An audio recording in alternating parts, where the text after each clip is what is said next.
Hi, it's Michael Kerr here, presenting Small Business Banter.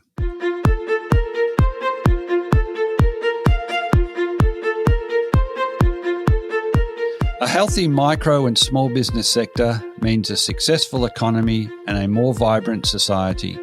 Small Business Banter is about helping regional business owners better prepare for current challenges, but also for the next stage of business success. I'm Michael Kerr, founder of Kerr Capital, advisors to business owners.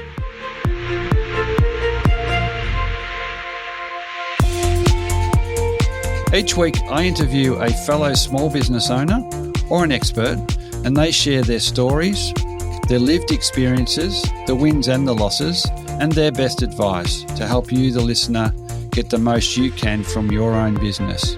Small Business Banter is brought to you from the studios of 104.7 Gippsland FM and is heard across Australia on the Community Radio Network. And thanks also to Kerr Capital, supporters of the show.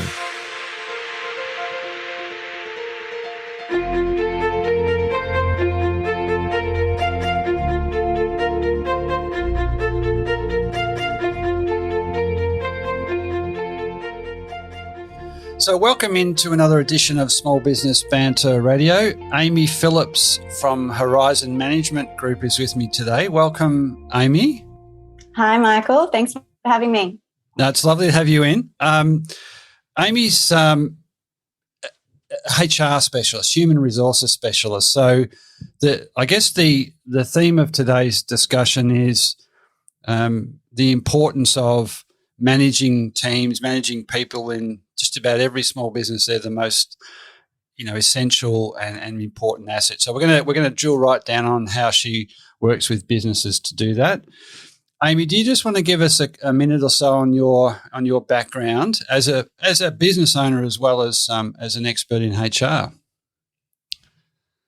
Yeah, of course. I have worked in HR for well over a decade now, working in some larger organisations. Recently re-established Horizon Management Group in 2018, which is a family business. My parents started it well over 30 years ago, and we work with our clients to help them manage their people for the benefit of the people and for the business. So our real focus is on giving managers the skills to be able to manage their people well. Managers and owners, yeah. And it's interesting. It's a second generation family business that you run as well. Your parents started it, and so in terms of the philosophy that underpins the work you do, I'm trying to get here to, that idea that in a lot of businesses, if not most, people are so critical and so important. Is that an underlying philosophy of, why you do what you do at Horizon Management Group?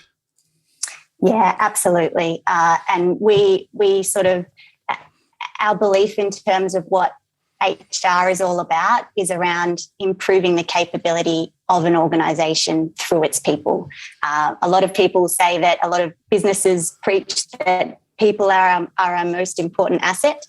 And absolutely they are, if they are the right people. And how do we get the right people and how do we motivate and engage them to deliver on what they need to be doing and to be satisfied and enjoying what they're doing so they keep on coming back and delivering that for your business and get that personal satisfaction from their role as well. Yeah, so it's kind of like it's a two-way thing. Not two-way, but it's a dual thing. Get the right people in and then also ensure they also get the level of satisfaction from their role as an employee. Okay, it's the work I do every day. We look at preparing businesses to sell, and it's always about people. So the other part of the analysis I always do is if you look at just crudely at a financial level, your biggest cost is also people, and it can I suppose you can look at it as a cost, you can look at it as a that big expense line as also an area where you can maybe get maybe you can get cost savings, but maybe you can get efficiencies and better performance and better commitment and all sorts of things. So So when we just talk, HR, human resources, is a term that we hear a lot. How do you define that? Firstly.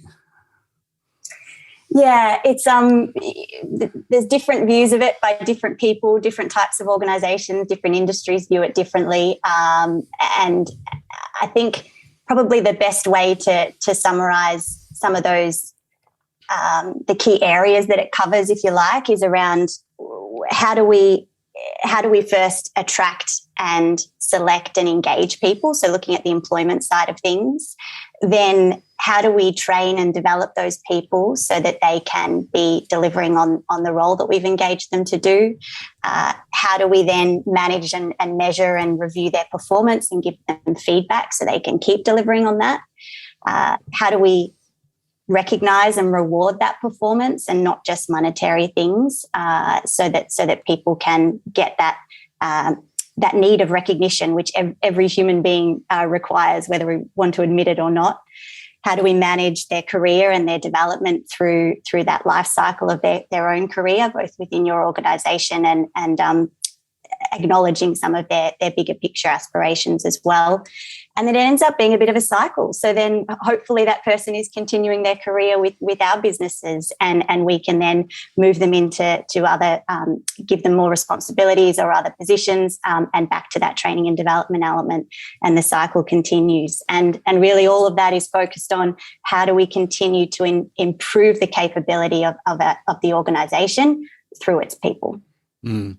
What are the biggest there's in Australian small business, there's this sort of, I guess, it's great. It's a culture of, build a business and do it yourself, and, be resilient and be, hard, do all the hard yards. But is it sometimes difficult for owners or senior managers to let go a bit, and to trust employees? Is that one of the, I see that a bit, but is that something that you think is a bit of a barrier or a hurdle to really progressing the total organisation?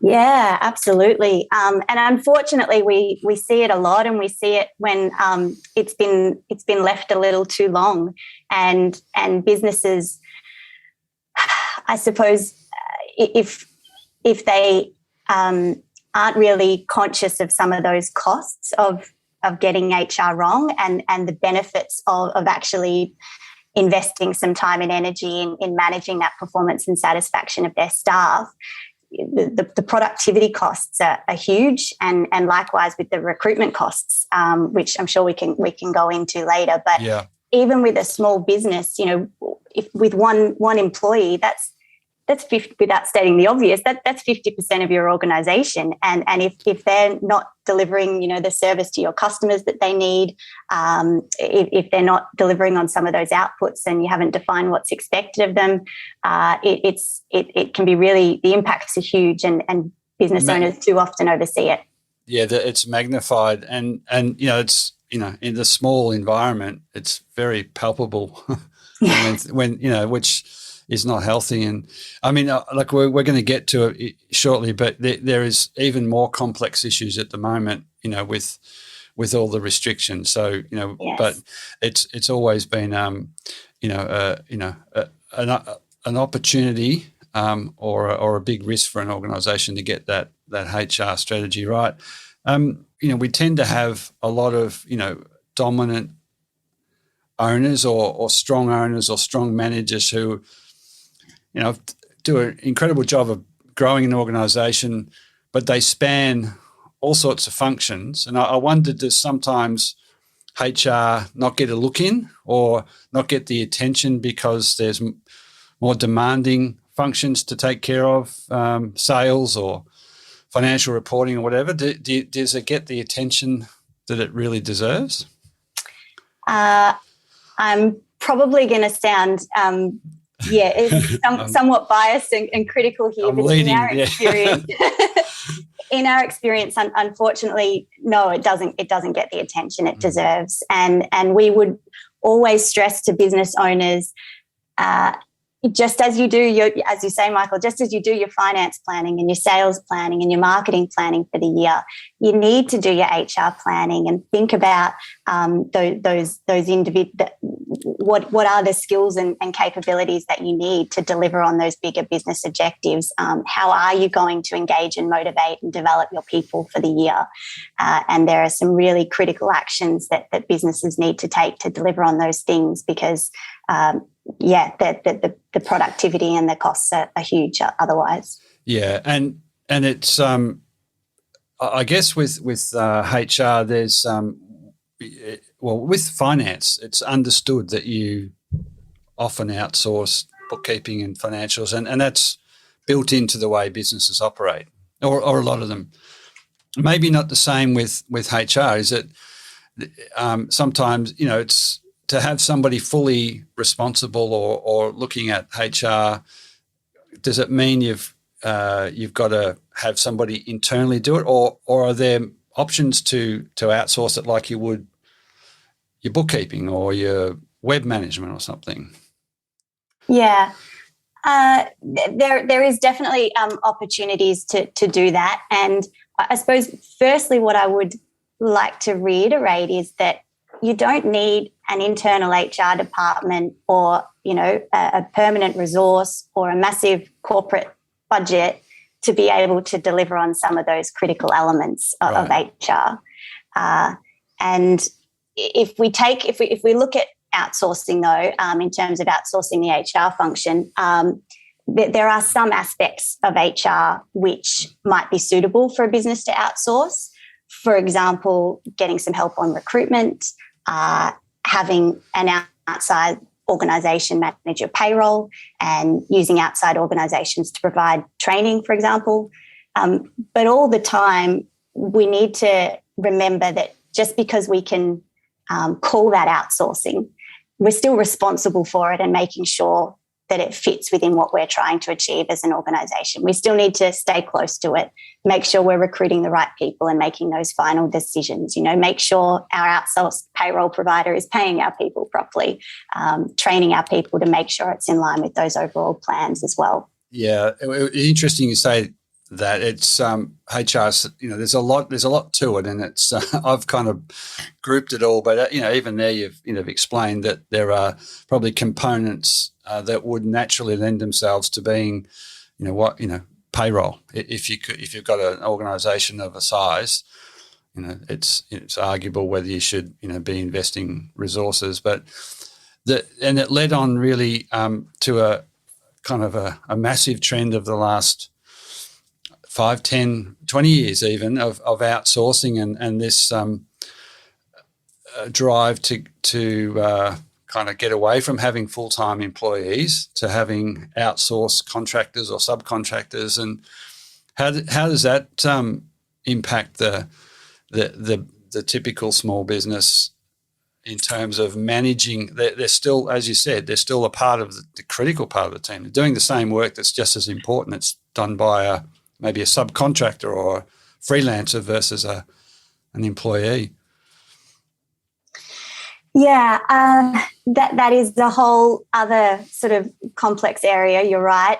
If we talk first to the engagement and the performance sort of perspective of it, it's still, that responsibility still sits within the organisation, and there is still a business owner or a manager responsible for managing that function. It does become a little bit more challenging to get the same level of commitment to a certain extent if an element is outsourced or subcontracted. So businesses need to be aware of that. But in terms of, unfortunately, and I'd be remiss of me not to mention it, the whole concept of subcontracting and contractor relationships is a really complex area. And there are risks. And I mean, even as a business owner myself, I see the challenges, I see the pros and cons of having subcontractors versus employees. And there is a place for both, but we just have to be really careful as to, ensuring we're reviewing those things regularly and defining those relationships appropriately and treating them as such. And if you want to, if you're in business to for your own reasons to drive the sales or grow the organisation. You can't subcontract out, totally the responsibility for performance. So I guess you've just got to, you've got to remember that at all times. It's not a simple or an easy solution. On today's edition of Small Business Banter, we're talking with Amy Phillips from Horizon Management Group, or HMG.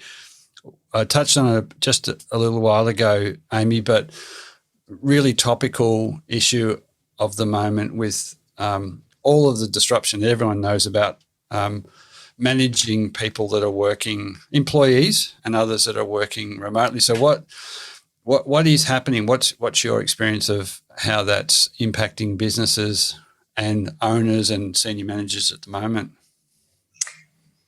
Yeah, it's we thought it was just a 2020 thing, but it's continuing on. We're going through various stints of it all across the country, and apart from some of the things that might appear quite obvious, like looking at engagement and how do we motivate, how do we look after that staff well-being through lockdown, and generally just finding good people. For those businesses who are growing, finding good people is currently a real challenge.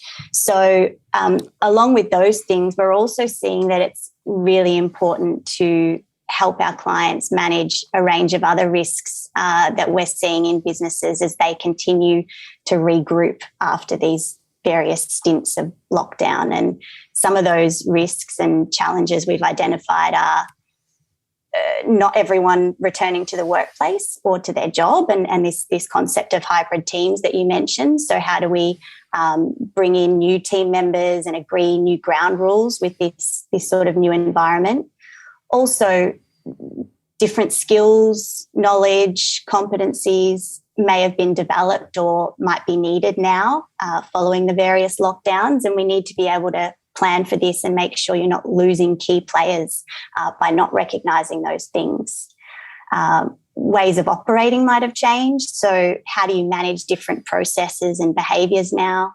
And then lastly, ways of thinking might have changed, and how to harness new ideas, maintain that motivation, and appreciate that movement in employees' state of mind as well. And sorry, there's actually one more that I forgot to mention around the changing business goals. So businesses need to recognise that. They need to be able to, a big part of HR is how do we set expectations and manage those.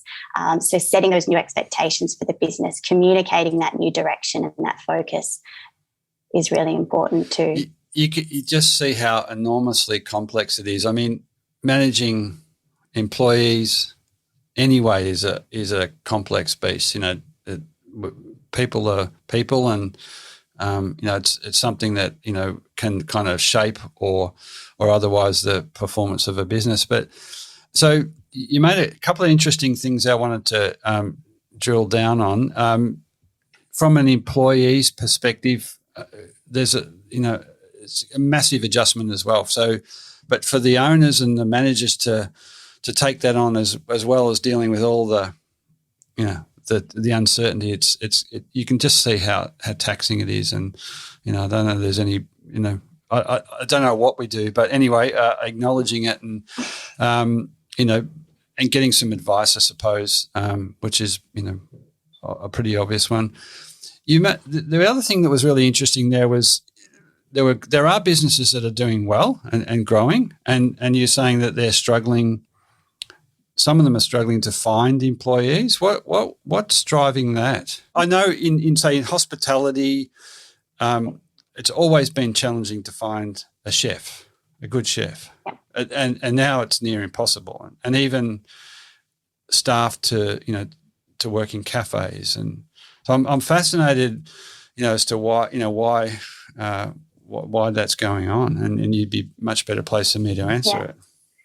Our understanding, and we have a small sample of the population that I suppose I can talk for, in terms of recruitment not being we're not doing heaps of it, but we do support our organisation, our clients in doing that.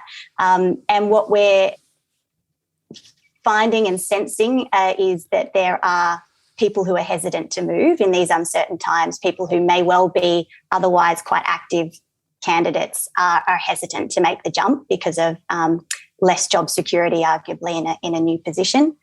And also for some skilled positions, there is less migration happening, which is actually limiting some of those skills and capabilities coming into the country. And of course, we had a big exit of them at one point as well.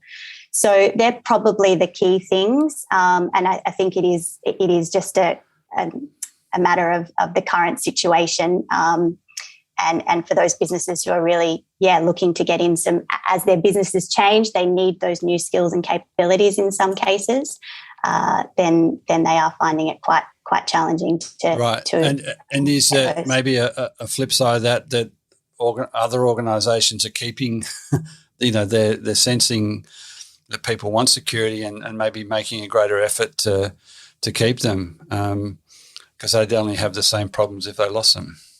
Quite possibly, yes. And I think COVID has been very, it's sort of redefined HR to a certain extent, this pandemic in terms of the value that's been placed on some of the initiatives that HR can bring to an organisation and the impact that it can have. So yes, businesses have certainly stepped up their game in some of those areas.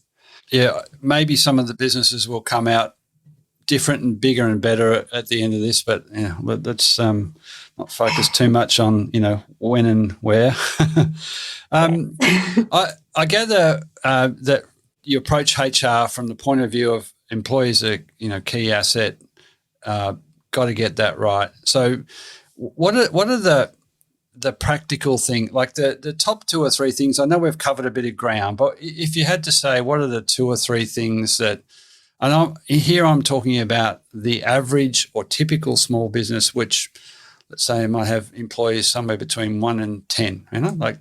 What are things they can do, and even if it's a case of just reminding them that those assets, those people are their key assets. So things go really good, it's great. If they go really bad, it's very obvious and very uncomfortable in the workplace. So what top two or three things to really just get a takeaway for someone to go, I'm going to rethink how I do this and make some change or do things differently?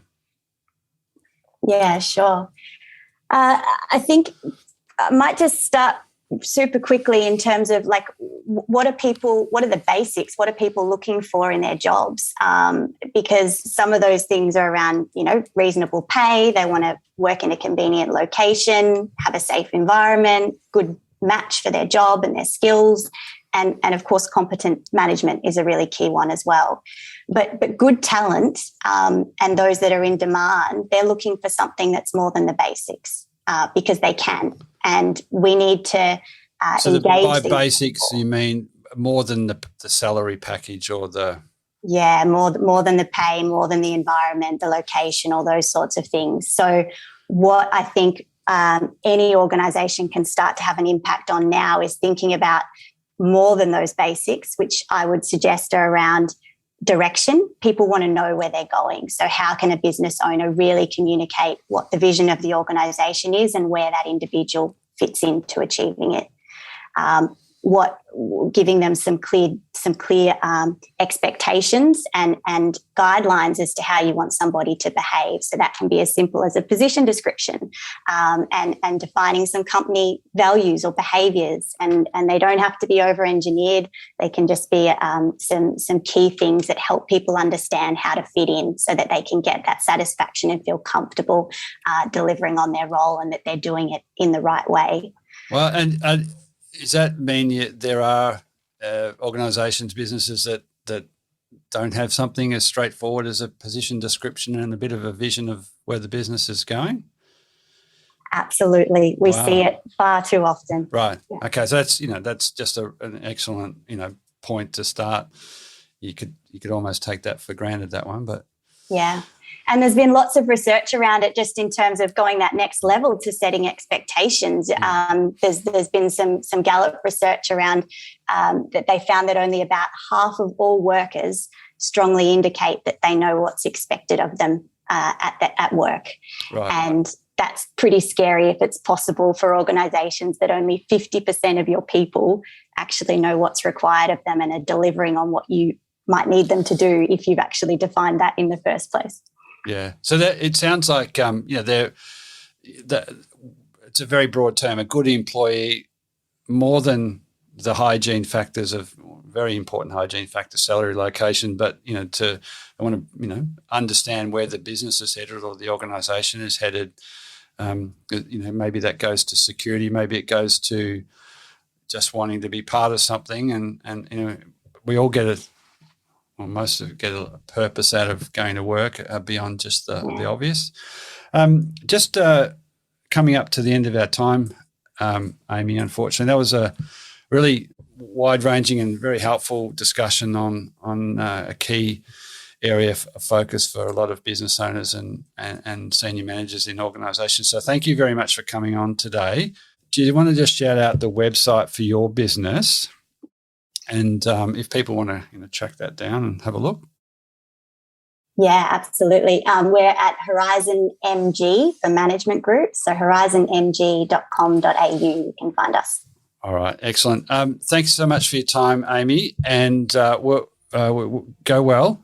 You're at the kind of corner, at the centre of some fascinating issues at the minute, in the midst of our challenges. So go well. Thanks for your time. Thanks, Michael. You too.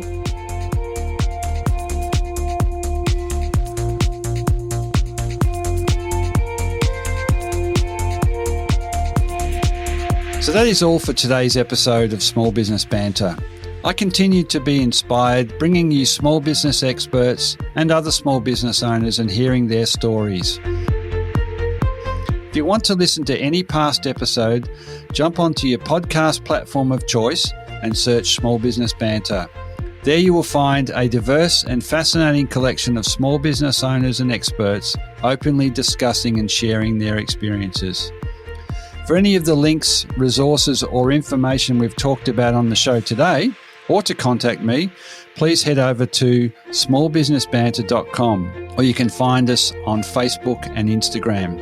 And it would be great to have you tune in the same time next week for another episode of Small Business Banter.